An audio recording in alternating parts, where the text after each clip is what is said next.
I want everyone in this room to close your eyes just for a second. I want you to think about your favorite teacher you had in school, okay? I want you to think how that teacher made you feel, what that teacher taught you, and how that teacher made you fall in love with learning, even if that is the last thing you wanted to do. Open your eyes. I think I know everybody pretty well, and I think they're going to think of the teacher that truly made a difference in their life. I can look back and think, oh, wow, this teacher, wow, she loved me. She cared about me. She didn't care what I made on this test. She didn't care that sometimes I talked in class, just a little bit, I promise. She cared about me. And that's what I'm here to talk about today. I am here to share my passion for making sure every child's voice is heard. I don't care if you are the child that brings me my favorite coffee every morning in your cute little bows and outfits, or the child that would rather be anywhere else but in my classroom. You are going to get treated with respect. You are going to get treated as you should, because every child is a beautiful mind. You know, they may not be the best dressed or the coolest kid, but you know what? In my room, they're going to feel that way. I have a story to tell. When I was first starting out teaching, little Kayla standing in her classroom with sixth graders that were taller than me, because these kids are huge, y'all. No joking, they're huge. Standing there, I told myself, hey, I need to get to know these kids. I need to hook them in. What can I say to make them feel comfortable with me? What can I do to be the cool teacher? I wanted to know, tell me your favorite color. Tell me your favorite food. Tell me what you like about school. Tell me what you hate about school. They kind of looked at me like, is this a trick? Like, are you tricking me right? No. Tell me what you don't like so I can help you. Walking through the halls that day, we were getting ready to prep for a state test. And unfortunately, a state test says a lot about a teacher, not only the students, but the teacher as well. I had a coworker of mine say, why are you stressed out? Just think of your students as a test score. I'm sorry, what? Think of my students, who I call my children, as a test score? I went home that night and I bawled. I cried. I didn't want to be an educator if that's what education was. I went in the next day and we didn't have our daily morning chat.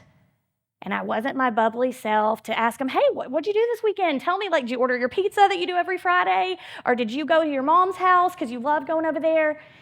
It was, okay, guys, we're going to get our test workbooks out and let's get busy. Their faces dropped. I was their safe space, that they didn't feel that pressure, and now I was taking that away. I was turning into what they told me they did not like. Y'all, that hit hard. Broke my heart. But no, I had to be a good teacher, and I had to get the highest scores. I lost myself. I lost my students, and I lost myself. That day, when we were done cramming all the test information, I had one of my students, who was one of my hardest to love, but nonetheless, I loved him, come up to me and say, why do you not love us anymore? Stood at my desk and cried. Okay, I cry a lot. And I stood at my desk and I cried because I had turned into what I did not want to be. I was looking at them as a number, a score. For what? They're beautiful individuals with creative minds and the most loving hearts. And they were treated like a number.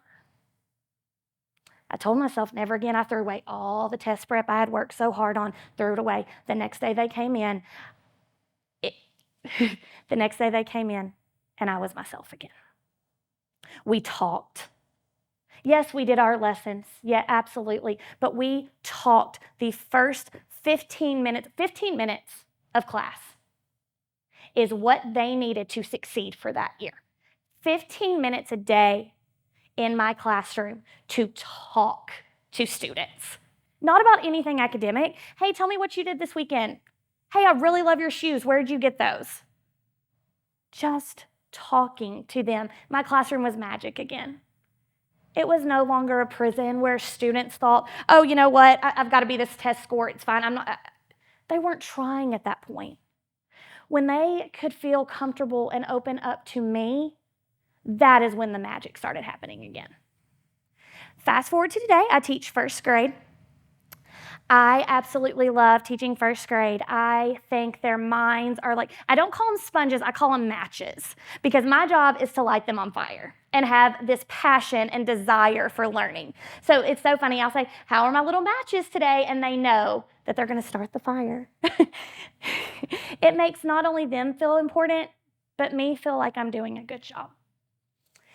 Social and emotional learning is taking our problems on the inside and working them out intellectually to succeed not only in school, but in life.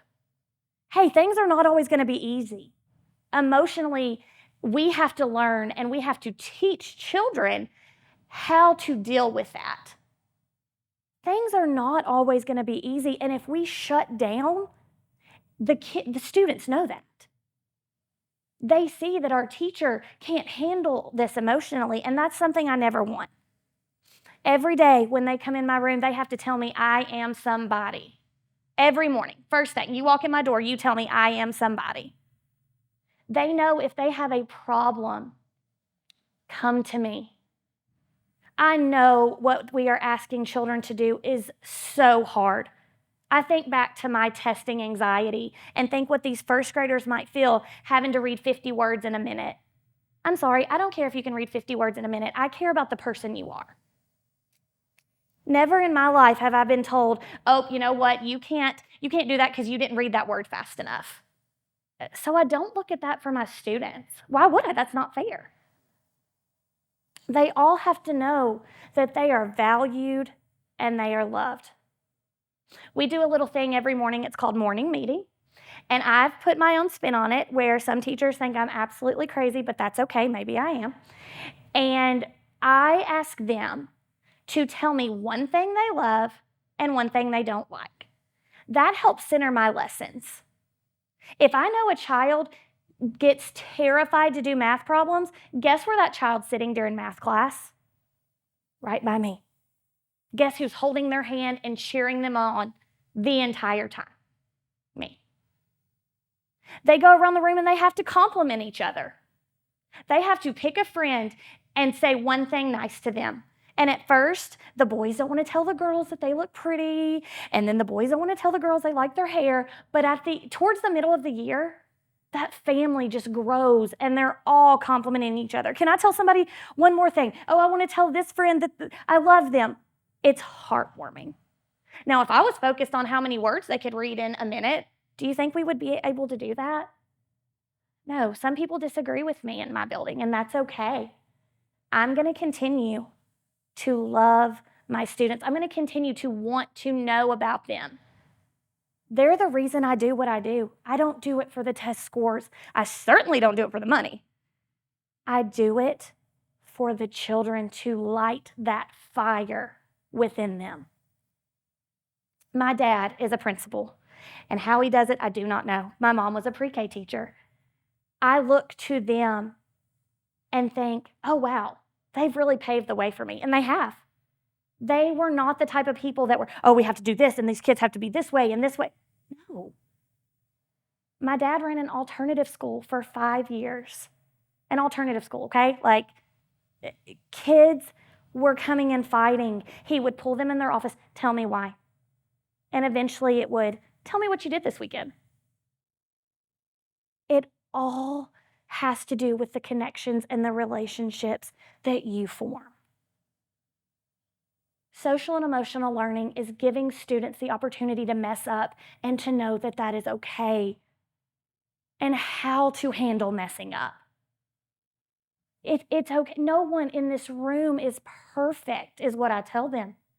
I don't expect you to be, but I do expect you to give respect, and you will get it. Try your best. Let me in. Let me help you. Every day, I just think, wow, these kids might not remember that, 5 + 5 is 10 at the end of the year, but they're going to remember that I love them. And I feel that that is the most rewarding thing you could ever ask for. I thank you all so much, and I continue to ask to please let children's voices be heard.